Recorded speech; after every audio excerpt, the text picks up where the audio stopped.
Traders diary में स्वागत है आपका। नमस्कार, मैं हूं आपके साथ आशीष चतुर्वेदी। और नमस्कार, मैं हूं आपके साथ कुशल गुप्ता। इनफैक्ट यहाँ पर अगर आप बात करें तो आज जिस तरह का मूड माहौल लग रहा है आशीष, बहुत ही सुस्ती भरा मूड माहौल है।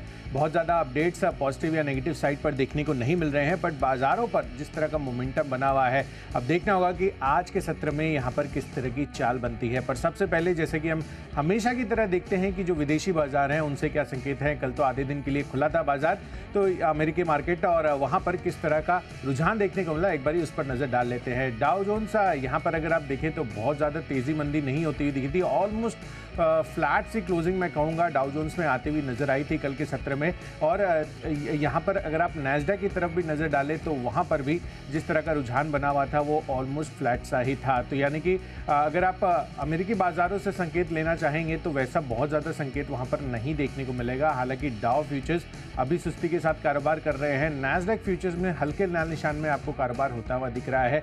और अगर आप यूरोपियन मार्केट्स को भी देखें तो वहाँ पर थोड़ी सी गिरावट का मूड माहौल बनता हुआ नज़र आया था। तो वहाँ पर गिरावट का मूड माहौल आपको वहाँ पर देखने को मिल रहा है। पर कहीं ना कहीं जो जर्मनी का इंडेक्स है डैक्स, वहाँ पर करीब ½ % तक की गिरावट थी। बट लार्जली जो पिक्चर दिख रही है यहाँ पर ग्लोबल मार्केट्स के जो संकेत आते हुए दिख रहे हैं उसको निगेट करते हुए हमारे भारतीय बाज़ारों में अच्छी खासी तेज़ी का मूड माहौल लगातार बना हुआ है। अब यही देखना है कि आज के सत्र में हमारी किस तरह की ओपनिंग रहती है और मोस्ट इम्पॉर्टेंटली कैसी क्लोजिंग रहती है। बट इस बीच किस तरह से हमने अपनी टीम्स डिज़ाइन की है, कौन से ऐसे स्टॉक्स हैं जहां पर आपको फोकस रखना चाहिए, उसी चीज़ की हम शुरुआत कर लेते हैं। आशीष, सबसे पहले आप बताएं कैश सेगमेंट में कौन सा स्टॉक चुना? देखिए, कैश सेगमेंट में जो स्टॉक मैंने चुना है वो खबरों के लिहाज से चुना है। स्टॉक का नाम है गुलशन पॉलियोल्स। यहाँ पर आपको फोकस करके चलना चाहिए क्योंकि अगर आप देखें तो यहाँ पर अपडेट आ रहा है कि कंपनी की तरफ से कि इनकी जो एक इकाई है यहाँ पर इनके उत्पादन शुरू हो गया। लेकिन सिर्फ खबरों के लिहाज से जो है ये स्टॉक यहाँ पर हमने चुनना है। सिर्फ इंट्राडे के लिहाज से, खबरों के लिहाज से अगर रिएक्ट करेगा तो ठीक है, नहीं तो यहाँ पर आपको ड्रॉप कर देना है स्टॉक को। 260 रुपये का टारगेट है, 250 रुपये का स्टॉप लॉस लगा कर रखना है। 500 KLPD की जो है आधारित ग्रीन प्लांट से यहाँ पर कमेंसमेंट जो है शुरू हो गया है। तो 260 का टारगेट है, 250 रुपये का आप लगाइए स्टॉप लॉस। बिल्कुल, तो चलिए गुलशन पॉलियोल्स के लिए अच्छी खबर आती हुई दिख रही है, इस वजह से इस पर फोकस कर चलना है आपको। चलिए कैश सेगमेंट में मेरी तरफ से है जीनस पावर इंफ्रा का काउंटर, यहाँ पर कर चलनी है खरीदारी। दरअसल इनके बहुत ही पॉजिटिव खबर आती हुई दिख रही है जिसके अंतर्गत जो अलग अलग स्टेट इलेक्ट्रिसिटी बोर्ड्स है वहाँ पर से स्मार्ट मीटर्स के लिए करीबन 2260 करोड़ रुपए के इनको ऑर्डर मिलते हुए दिखे हैं। लगभग 27.5 लाख स्मार्ट मीटर्स ये लगाने के लिए ये ऑर्डर मिलता हुआ नज़र आया है। अब आप देखिए यहाँ पर जिस तरह से कंपनी लगातार इस पर फोकस कर रही है, FY24 में आगे और अच्छे ऑर्डर्स की इनको उम्मीद है, ऐसा मैनेजमेंट ने कहा है। तो कहीं ना कहीं जीनस पावर इस वजह से आज बड़े फोकस में रह सकता है। बड़ा ऑर्डर है और कन्विक्शन भी इसमें ज़्यादा है क्योंकि कल के दिन में भी बहुत ज़्यादा तेज़ी इसमें नहीं बनी थी। तो 129 रुपये के आसपास का यहाँ पर प्राइसिंग रही है। 133 रुपये इमीडिएट टारगेट होगा, हो सकता है 136 के लेवल्स भी ये आज क्रॉस करता हुआ दिखे। 124 रुपये आपको रखना होगा यहाँ पर स्टॉप लॉस। तो चलिए कैश सेगमेंट की तो बात हो गई, अब आगे बढ़ते हैं अपनी डेरिवेटिव स्पेस की कैटेगरी की तरफ। और डेरिवेटिव स्पेस में मेरी तरफ से पहला कॉल है बजाज फाइनेंस पर। बजाज फाइनेंस इसलिए क्योंकि इनके जो क्वार्टरली अपडेट्स आते हुए दिख रहे हैं वो मुझे काफ़ी ज़्यादा स्ट्रांग लग रहे हैं। उसमें सबसे पहले आप AUM की तरफ नज़र डालेंगे तो 2.04 लाख करोड़ से बढ़कर 2.7 लाख करोड़ इनका AUM हुआ है। परसेंटेज टर्म्स में ग्रोथ 32% की इनकी AUM में आती हुई दिखी है। साथ ही तिमाही आधार पर आप AUM में अब तक की सबसे बड़ी बढ़त करीबन 22,700 करोड़ रुपए की यहाँ पर होती हुई नज़र आई है। यही नहीं, जो कुल डिपॉजिट है कंपनी का 34,100 करोड़ से बढ़कर 49,900 करोड़ भी होता हुआ दिख रहा है। और जो फ्रेंचाइजीज़ है वो कस्टमर फ्रेंचाइजीज़, वहाँ पर भी 34% की ग्रोथ सालाना आधार पर होती हुई दिखी है। तो ऑब्वियस सी बात है कि जिस तरह के अपडेट बजाज फाइनेंस ने अब तक दिए हैं वो कहीं ना कहीं काफ़ी ज़्यादा पॉजिटिविटी इंडिकेट कर रहे हैं इनके स्टॉक प्राइस रिफ्लेक्शन में। ब्रोकरेज हाउसेज भी पॉजिटिव हो रहा है, जेफरीज इस पर बड़ा पॉजिटिव है। तो बजाज फाइनेंस इस वजह से पॉजिटिव Q1 अपडेट पर खरीदारी कर चलिए। 7570 रुपये ये आज के लिए आपका टारगेट बनेगा 7300 रुपये के स्टॉप लॉस के साथ। स्टॉप लॉस लाकर यहाँ पर आप फोकस करके चल सकते हैं। फ्यूचर्स के लिहाज से जो स्टॉक मैंने चुना है वो आज का सबसे चर्चित स्टॉक होगा पूरे दिन ज़बरदस्त एक्शन आपको स्पेस में देखने को मिल सकता है। स्टॉक का नाम है IDFC लिमिटेड, जहां पर आपको करनी है खरीदारी। देखिए जो मर्जर रेशियो आ गया, मर्जर रेशियो के हिसाब से अगर आप देखें तो IDFC लिमिटेड के जो शेयरधारक हैं इन्हें कल की क्लोजिंग के हिसाब से, जो मर्जर रेशियो के हिसाब से जो कैलकुलेशन निकल कर आ रहा है, 16.5% का फ़ायदा यहाँ पर देखने को मिला। तो एक मूव यहाँ पर शुरुआत में ही आपको देखने को मिल सकता है। 110 से 111 रुपये के आसपास का भाव चल रहा है। 115 रुपये के लक्ष्य के लिए करेंगे यहाँ पर खरीदारी, और 107 रुपये का आपको लगाना चाहिए स्टॉप लॉस। यहाँ पर अगर आप देखें तो IDFC फर्स्ट बैंक के शेयरधारकों को थोड़ा सा नुकसान है मर्जर रेशियो के हिसाब से, लेकिन IDFC लिमिटेड के जो शेयरधारक हैं 16.5% का फ़ायदा है। इसके चलते यहाँ पर आपको तेज़ी देखने को मिल सकती है। अब बात करें ऑप्शंस की, तो ऑप्शन के लिहाज से देखिए बैंक्स और फाइनेंशियल भी फोकस में आ रहे हैं। M&M फाइनेंस, इसका चार्ट अगर आप देखें तो बहुत ही मजबूत है, लगातार तेज़ी और हाई हाइज के फॉर्मेशन यहाँ पर आपको देखने को मिला। और कल के सत्र में भी अगर आप देखें तो करीब 2 से 2.5% की तेज़ी के साथ ये स्टॉक बंद हुआ। मैं मान रहा हूँ कि अभी भी यहाँ पर आपको तेज़ी देखने को मिल सकती है, क्योंकि जितनी भी NBFCs की तरफ से भी क्वार्टरली अपडेट्स आ रहे हैं सबके अच्छे ही माने जाएंगे। तो यहाँ पर एक काम कीजिए, M&M फाइनेंस का जो 345 रुपये का कॉल ऑप्शन है यहाँ पर आप खरीदारी करके चल सकते हैं। मैं मान रहा हूँ कि दिन के दौरान 19 रुपये तक के मूव इस कॉल ऑप्शन में आपको देखने को मिल सकते हैं। 10 रुपये का सेफ्टी साइड लगा लीजिएगा स्टॉप लॉस। तेज़ी यहाँ पर देखने को मिलेगी। M&M फाइनेंस 345 का कॉल ऑप्शन खरीदना। चलिए, तो M&M फाइनेंस 345 रुपये का कॉल ऑप्शन खरीद कर चलना है। और वैसे भी हम देख रहे हैं पिछले काफ़ी दिनों से M&M फाइनेंस समेत जितने भी NBFC स्पेस की कंपनियां हैं वहां पर शानदार तेज़ी आपको आती हुई नज़र आ रही है। साथ ही बैंकों का भी जो रुझान है काफ़ी ज़्यादा पॉजिटिव था। कल हम देख रहे थे PSU बैंक्स कितनी शानदार तेज़ी वहाँ पर आती हुई दिख रही थी। तो चलिए, इसी के साथ मेरी तरफ से जो कॉल ऑप्शन है वो भी डिस्कस कर लेते हैं। इनफैक्ट कॉल ऑप्शन का खरीदना है आपको इंडसइंड बैंक पर, जो यहाँ पर 1380 रुपये का कॉल ऑप्शन है वो आप खरीद कर चलिए। 41 रुपये के आसपास की प्राइसिंग रही है।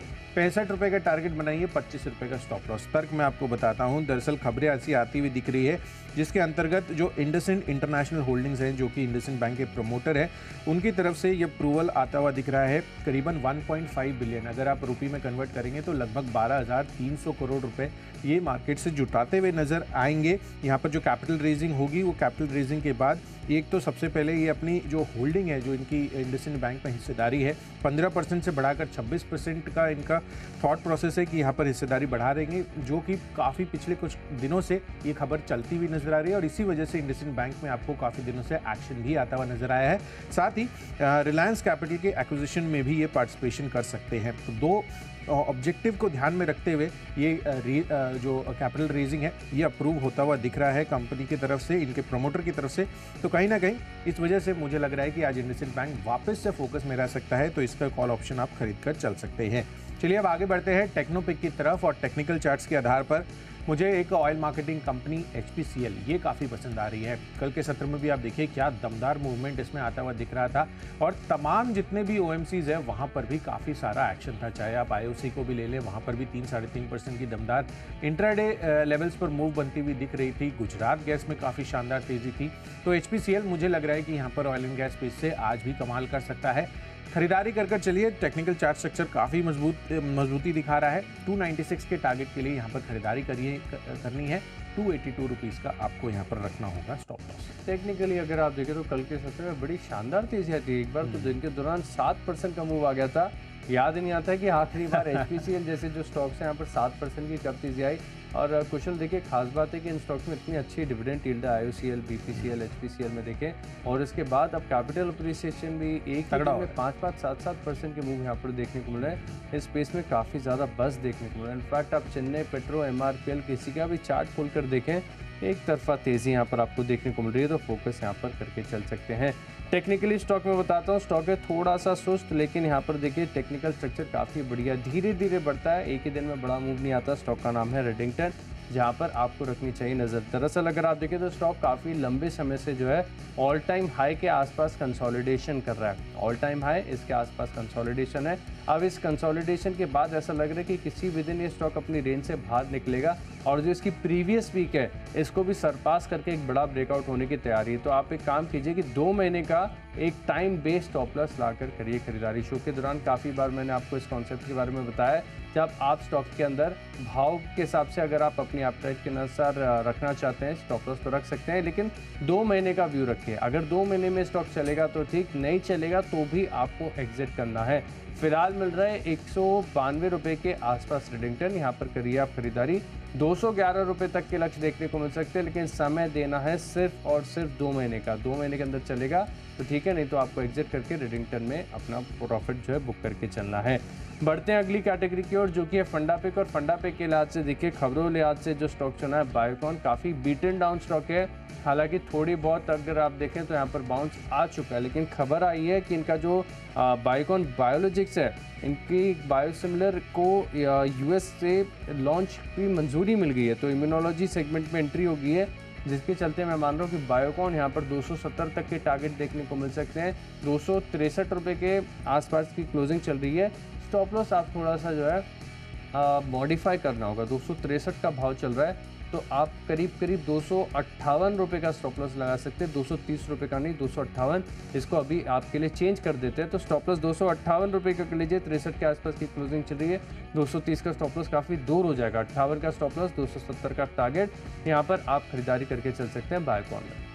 बिल्कुल, तो बायोकॉन के लिए अच्छी खबर आती हुई दिख रही है और काफ़ी ज़्यादा फोकस में है पिछले कुछ दिनों से बायोकॉन ऑलरेडी। इनफैक्ट यहाँ पर चलिए फंडा पिक की तो बात हो गई आशीष की तरफ से। मेरी तरफ से जो फंडा पिक है वो है हीरो मोटोकॉर्प का काउंटर। यहाँ पर आपको कर चलनी है खरीदारी का एकदम क्लियर कट रुझान। कल जिस तरह से बाइक लॉन्च होती हुई दिखी और सबसे बड़ा जो फोकस था हार्ले डेविडसन हीरो मोटोकॉर्प की जो प्रोडक्शन है, पहली प्रोडक्शन X440 वो लॉन्च होती हुई दिखी थी, और जो प्राइस पॉइंट है वो सबसे इंटरेस्टिंग है। 2.29 लाख से यहाँ पर ये अपने वर्जन शुरू कर रहे हैं अलग अलग, और कहीं ना कहीं ये भारतीय बाजारों में एक बड़ा कंपटीशन उभर कर आ सकता है आइशर मोटर्स की रॉयल एनफील्ड को लेकर, क्योंकि प्राइसिंग बहुत ही शानदार रही है। और हार्ले डेविडसन का नाम जब भी आता है तो कहीं ना कहीं जो देश के यंगस्टर्स हैं उनमें इस चीज़ का रुझान काफ़ी ज़्यादा बढ़ता हुआ दिख सकता है। तो कंपटीशन अब आगे चलकर काफ़ी ज़्यादा इंटेंस होने वाला है, और इससे हीरो मोटोकॉर्प को हो सकता है कि आपको बड़े रूप में फ़ायदा होता हुआ दिखे। तो काफ़ी दिनों से जो एक मास प्रोड्यूसर था, यानी कि अगर आप एंट्री लेवल मोटरसाइकिल्स की बात करें तो उसमें हीरो मोटोकॉर्प की बहुत बड़ी बादशाह थी, पर अब कहीं ना कहीं जो हार्ले डेविडसन के साथ इन्होंने मिलकर ये जो प्रीमियम बाइक्स लॉन्च की है, वो कहीं ना कहीं हो सकता है कि इनकी आगे की जो ग्रोथ ट्रेजेक्ट्री है उसमें बहुत बड़ा योगदान करते हुए नजर आए। तो ये जो लॉन्च हुआ है सबसे इंटरेस्टिंग है, प्राइस पॉइंट, कंपटीशन बढ़ने वाला है।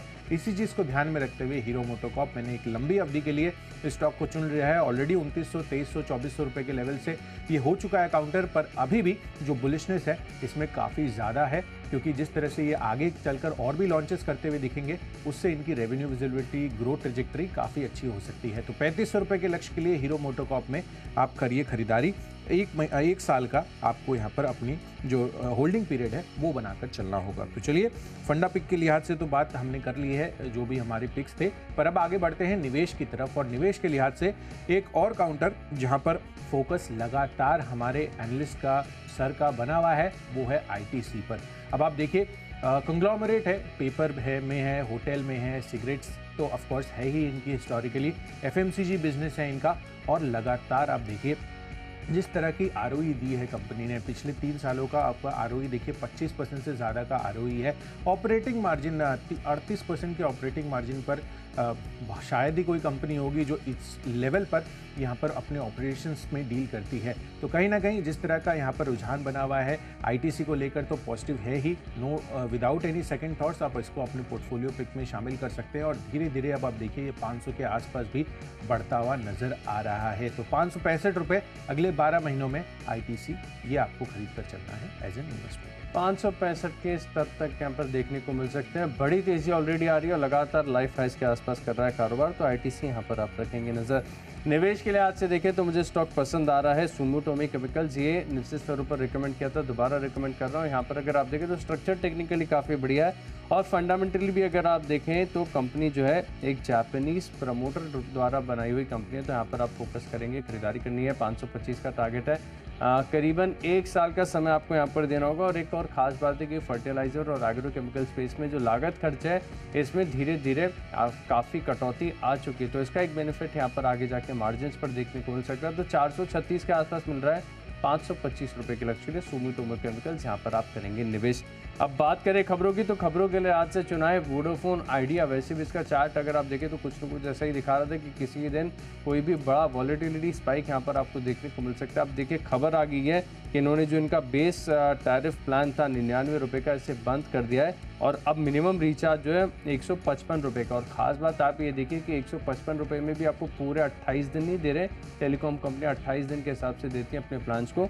यहाँ पर सिर्फ 24 दिन का वैलिडिटी होगी, वो भी 155 के प्लान में। तो क्लियरली अगर आप देखें तो या तो इनकी ARPUs बढ़ेगी या फिर होगा कि आगे जाकर और इनके जो ग्राहक हैं वो कम ही होते रहेंगे। जितने भी अपडेट आते हैं ट्राई की तरफ से महीने दर महीने निकाल के देख लीजिए, हर बार वोडाफोन आइडिया का ग्राहक बेस जो है घटा ही है। अब देख रहा हूँ कि अगर दूसरी जो टेलीकॉम कंपनीज है, रिलायंस जियो है, भारती एयरटेल, वो भी अपने जो बेस प्लान्स हैं इनमें बदलाव करते हैं तो वोडाफोन आइडिया के लिए पॉजिटिव है, नहीं तो यहाँ पर फिर से जो है ग्राहक छोड़ के जाएंगे। फिलहाल के लिए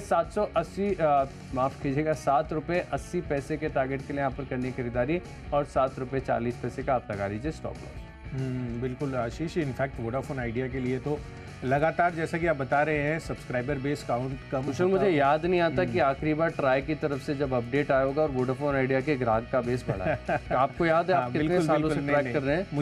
मुझे भी याद नहीं आ रहा है। इनफैक्ट लगातार यहाँ पर आपको जो डिक्लाइन है वो होता हुआ ही दिख रहा है और कहीं ना कहीं वोडाफोन आइडिया इस वजह से इस चीज़ से जूझता हुआ नजर आ रहा है और इसी वजह से स्टॉक प्राइस ये क्लियरली रिफ्लेक्ट कर रहा है। 10 रुपये पर जाता है, फिर 7 रुपये 6 रुपये पर आता है, फिर धीरे धीरे 7.5 8 रुपये के आसपास जाता हुआ दिखता है। तो यही जो बैंड है लगातार पिछले कई सालों से वोडाफोन आइडिया ट्रेड करता हुआ दिख रहा है। अब देखना होगा कि यहाँ पर आज इस पर क्या इम्पैक्ट आता है, क्योंकि अगर आप 2G सब्सक्राइबर बेस इसका देखें वो भी काफ़ी ज़्यादा बड़ा है और जिस तरह से रिलायंस ने अभी अपने जो फ़ोन नया लॉन्च किया है वो कहीं ना कहीं हो सकता है कि 2G टू 4G कन्वर्ट करने के लिए वोडाफोन आइडिया के सब्सक्राइबर पर भी इम्पैक्ट करता हुआ नजर आए। बट बहरहाल जिस तरह से टैरिफ हाइक्स किए हैं उस चीज़ को ध्यान में रखते हुए हो सकता है कि वोडाफोन आइडिया में आज आपको पॉजिटिविटी आती हुई नजर आए। तो चलिए खबरों के दम पर आशीष ने बताया है वोडाफोन आइडिया यहाँ पर फोकस कर चलना है।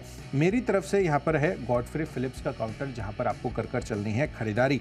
गॉडफ्रे फिलिप्स में इसलिए खरीदारी करनी है क्योंकि यहाँ पर पॉजिटिव प्रोमोटर एक्शन होता हुआ दिख रहा है। यहाँ पर प्रोमोटर HMA उद्योग ने खरीदारी की है करीबन 45,000 शेयरों की। इससे हिस्सेदारी इनकी अब बढ़कर 0.24% हो गई है। ओपन मार्केट के जरिए ये 30 जून को ट्रांजैक्शन किया गया था। तो पॉजिटिव प्रमोटर एक्शन है गॉडफ्रे फिलिप्स, इस वजह से फोकस में रखकर चलना है। लगभग 1700 रुपये के आसपास की क्लोजिंग रही है कल की, 1750 रुपये। आज के लिए आपको टारगेट बनाना है 1680 रुपये आपको रखना होगा स्टॉप लॉस।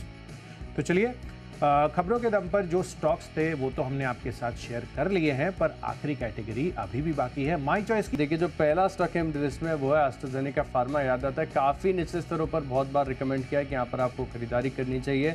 बताया भी कि ऑन्कोलॉजी सेगमेंट में अगर आप देखें तो वर्ल्ड लीडर हैं और अब यहाँ पर जिस प्रकार के टेक्निकल्स दिख रहे हैं, मैं मान रहा हूँ कि अगले 2 हफ्ते का समय आपको देना और करीब 5% तक के रिटर्न यहाँ पर आपको देखने को मिल सकते हैं। 3,990 रुपये का ये मेरा पहला टारगेट है। पार कर गया तो और तेज़ी आएगी। फिलहाल 2 हफ्ते का आप समय दीजिए। दूसरा जो स्टॉक है मुझे समझ में आ रही है थोड़ा सा रिस्की बेट है और कुशल आपकी भी खास राय जानना चाहूँगा। आयशर मोटर्स, सबको पता था हार्ली डेविडसन लॉन्च होने वाली है, लेकिन जो भाव मुझे दिख रहा है 2,30,000 रुपये के आसपास में अगर आपको हार्ली डेविडसन मिलेगी तो मैं 1.5-2 लाख रुपए में बुलेट क्यों लूँगा। वैसे आप उसकी फैन फॉलोइंग अलग है। आपकी देखिए कल्ट है, दोनों का ही कल्ट है। हार्ली डेविडसन का भी कल्ट है भारत में, और मतलब भारत में तो नहीं है ऑफ कोर्स, बट ग्लोबल स्तर पर अगर आप हार्ली डेविडसन की बात करेंगे तो वो अपने आप में एक खुद का अपना रॉयल एनफील्ड है। बट अगर आप इंडिया लेवल पे बात करें तो ऑब्वियसली उसके चाहक जो है रॉयल एनफील्ड के वो काफी ज्यादा है, इसमें तो कोई डाउट नहीं है। बट अब कहीं ना कहीं ये क्लियर कट दिख ही रहा है कि जो कंपटीशन है वो काफी ज्यादा बढ़ने वाला है। अच्छा, इस सेगमेंट में कंपटीशन और बढ़ेगा? बिल्कुल बिल्कुल 100% बढ़ेगा, क्योंकि अगर आप देखें तो 350cc प्लस जो भी बाइक्स होती हैं वो कहीं ना कहीं रॉयल एनफील्ड बनाता है, तो वहां पर भी फोकस है। And any which ways Harley Davidson का नाम जब भी आता है तो कहीं ना कहीं जो फ्रेंजी है, अलग अलग कैटेगरी जो एज ग्रुप्स है उनमें काफी ज्यादा बढ़ता हुआ दिखता है। और इसी चीज को ध्यान में रखते हुए मुझे लग रहा है, आप देखिए जो ऑटोमोबाइल के नंबर्स आए थे इनके, जो जून महीने के ऑटो बिक्री आंकड़े वो तो काफी शानदार रहे थे। पर अब ये जिस तरह की लगातार जो बीट करते हुए आ रहे हैं हर महीने दर महीने, वो आगे कंटिन्यू रहता है नहीं। हार्ले डेविडसन हीरो मोटोकॉर्प की ये जो जॉइंटली X440 रिलीज हुई है उसके बाद ये देखना काफी ज्यादा इंटरेस्टिंग हो जाएगा। और जैसे कि शो के अंत में हम आपको 10 स्टॉक में से सबसे हाई कन्वेक्शन बताते हैं ना, ये मेरे 10 में से सबसे लो कन्वेक्शन है क्योंकि सबको पता था हार्ली डेविडसन लॉन्च होने वाली है, लेकिन कल चार्ट पर बिल्कुल भी वीकनेस न, डेली वीकली सब टाइम फ्रेम मैंने देख लिए, कहीं पर भी वीकनेस नहीं है। लेकिन मुझे ऐसा लग रहा है कि कंपटीशन थोड़ा सा इंटेंसिफाई होगा और हो सकता है कि थोड़ा बहुत यहाँ पर आपको दबाव देखने को मिले। कोई बड़ी गिरावट नहीं है, फंडामेंटल्स में कोई बदलाव नहीं है, सिर्फ और सिर्फ कंपटीशन खबरों के चलते सेंटिमेंटल इम्पैक्ट है। तो 3,580 रुपये के लक्ष्य के लिए शॉर्ट बनाइए आयशर मोटर्स में और 3,660 रुपये का आपको लगाना है स्टॉप लॉस। और आखिरी स्टॉक है मेरी लिस्ट में उज्जीवन स्मॉल फाइनेंस बैंक। यहाँ पर भी अगर आप देखें तो टेक्निकल्स काफ़ी लंबे समय से बहुत ही स्ट्रॉन्ग है, लगातार तेज़ी में ही रहता है ये स्टॉक। तो 40 रुपये का टारगेट है और 38 रुपये 50 पैसे का आप लगाइए स्टॉप लॉस। बिल्कुल। तो उज्जीवन स्मॉल फाइनेंस बैंक है, यहाँ पर आज के लिए खरीदारी करके चलिए। टेक्निकल चार्ट स्ट्रक्चर काफ़ी ज़्यादा मजबूती के साथ जो है ट्रेड करते हुए नज़र आ रहे हैं। चलिए साथ ही माई चॉइस कैटेगरी में मेरी तरफ से जो कॉल्स हैं मैं बता देता हूँ। 2 खरीदारी, 1 बिकवाली का कॉल है मेरी सूची में, जिसमें सबसे पहली खरीदारी का कॉल है गुजरात गैस पर। यहाँ पर खरीदारी कर चलनी है। कल के सत्र में अगर आप पूरा का पूरा ऑयल एंड गैस स्पेस देखेंगे तो काफ़ी ज़्यादा बजिंग था। HPCL ले लीजिए, IOCL, गुजरात गैस, कहीं ना कहीं मुझे लग रहा है कि यहाँ पर आज भी जो तेज़ी का मोमेंटम है जारी रह सकता है, क्योंकि हो सकता है कि इस बारी बाजार में एक सेक्टर रोटेशन आपको आता हुआ दिखे। तो गुजरात गैस उस वजह से मुझे लग रहा है कि अच्छी तेज़ी आज के दिन में भी दिखा सकता है। कल के दिन का जो अच्छा मूव बना है वो आज भी मोमेंटम कंटिन्यू होने की उम्मीद लगाकर चल रहा हूँ। तो 493 रुपये के टारगेट के लिए खरीदारी करिए, 470 रुपये आपका बनेगा स्टॉप लॉस। दूसरा कॉल है परसिस्टेंट सिस्टम्स पर, यहाँ पर करनी है बिकवाली। कल के दिन में भी आप देखें 2.5 से 3% की हैवी गिरावट यहाँ पर परसिस्टेंट सिस्टम्स में आती हुई दिखी। और पिछले 1-2 दिनों से हम देख रहे हैं कि जो IT काउंटर्स हैं खासकर परसिस्टेंट सिस्टम्स पर आपको दबाव देखने को मिल रहा है। तो मुझे लग रहा है कि यहाँ पर भी आपको बिकवाली बिकवाली कर चलना चाहिए। आज भी एक कमज़ोर रह सकता है। 4700 रुपये के टारगेट के लिए 4910 ये आपका बनेगा स्टॉप लॉस। और आखिरी कॉल है ग्रासिम पर। कल के दिन में आप देखिए किस तरह का बुलिशनेस इस काउंटर ने दिखाया। ऑलमोस्ट 3% तक की शानदार तेज़ी ग्रासिम जो है अपनी क्लोजिंग जो है इनकी होती हुई दिखी थी। तो कहीं ना कहीं इस वजह से ग्रासिम पर आपको फोकस बनाकर चलना है। अच्छे मोमेंटम में था कल, आज भी ये कैरी फॉरवर्ड हो सकता है। तो 1850 रुपये के टारगेट के लिए ग्रासिम में करिए खरीदारी, 1775 आपका होगा स्टॉप लॉस। तो चलिए जो 20 स्टॉक्स हैं इनकी फोकस लिस्ट हो गई तैयार। और अगर आपने कोई भी स्टॉक या कोई भी लेवल मिस कर दिया तो पहले जल्दी से देखिए रिकैप। कैश का स्टॉक है मेरी लिस्ट में गुलशन पॉली, सिर्फ खबरों के लिहाज से इंट्राडे के लिए खरीदारी करेंगे 260 के लक्ष्य के लिए। IDFC लिमिटेड यहाँ पर देखिए मर्जर रेशियो के हिसाब से IDFC लिमिटेड के शेयरधारकों को 16.5% का फायदा, 115 रुपये का टारगेट है। ऑप्शन में खरीदेंगे M&M फाइनेंस 345 रुपये की कॉल ऑप्शन, पूरे 19 रुपये के लक्ष्य के लिए। और टेक्निकली पसंद आ रहा है रेडिंगटन।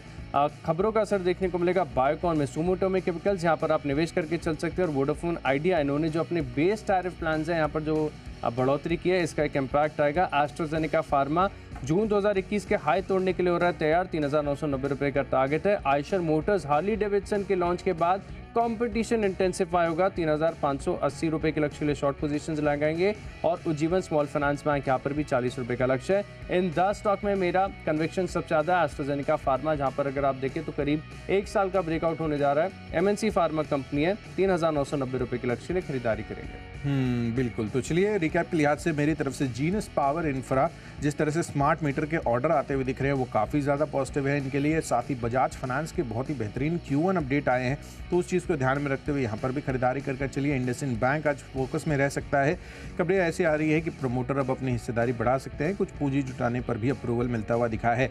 साथ ही टेक्नोपिक के लिहाज से HPCL काफ़ी अच्छे मोमेंटम में लग रहा है, यहाँ पर खरीदारी करिए। हीरो मोटोकॉर्प लंबी अवधि के लिए निवेशित रह सकते हैं, जिस तरह से ये बाइक लॉन्च अच्छे प्राइस पॉइंट पे किया है इन्होंने X440, वो इनके लिए काफ़ी मजबूती आगे चलकर बन सकती है। साथ ही निवेश के लिहाज से ITC पर फोकस कर चलिए। खबरों पे गॉडफ्रे फिलिप्स फोकस में रहेगा, पॉजिटिव प्रमोटर एक्शन है। और माइचस कैटेगरी में गुजरात गैस में करिए खरीदारी। परसिस्टेंट सिस्टम्स में बिकवाली कर चलनी है, पर ग्रासिम में आज भी अच्छा ब्रेकआउट आपको आते हुए दिख सकता है। और इन सब में आज के लिए जो मेरा बेस्ट पिक बन रहा है वो है बजाज फाइनेंस। जिस तरह से AUM में तगड़ी बढ़त हुई है, साथ ही कस्टमर फ्रेंचाइजी में भी 34% की ग्रोथ है। पूरे के पूरे सेटअप को देखते हुए Q1 जो पॉजिटिव अपडेट आते हुए दिखे हैं, उस वजह से यहाँ पर आज आपको खरीदारी कर चलनी है। तो चलिए सभी स्टॉक्स और उनके लेवल्स का हमने विस्तार से चर्चा भी कर ली है, उनका रिकैप भी कर दिया है। बट कारोबारी हफ्ते का दूसरा दिन है, किस तरह से बाजारों पर आज रणनीति बनानी है, पूरे सेटअप को समझने के लिए सीधे चलते हैं शेयर बाजार लाइव में अनिल सर और दीपांशु के पास। फिलहाल दीपांशु हमारे साथ जुड़ चुके हैं। Deepanshu, good morning. मॉर्निंग कुशल, मॉर्निंग आशीष। बिल्कुल हैट्रिक हो गई है रिकॉर्ड रन्स की, और आज लग रहा है कि चौका भी हो सकता है। ग्लोबल बाजारों से कुछ ज़्यादा आपके लिए खास संकेत नहीं आ रहे हैं, बट हमारे बाजारों के लिए कई सारे इंपॉर्टेंट ट्रिगर्स हैं, कई खबरें भी हैं, कई सारे स्टॉक्स भी हैं जिनकी बात आप भी कर रहे थे, जहां पर करना है हमें फोकस।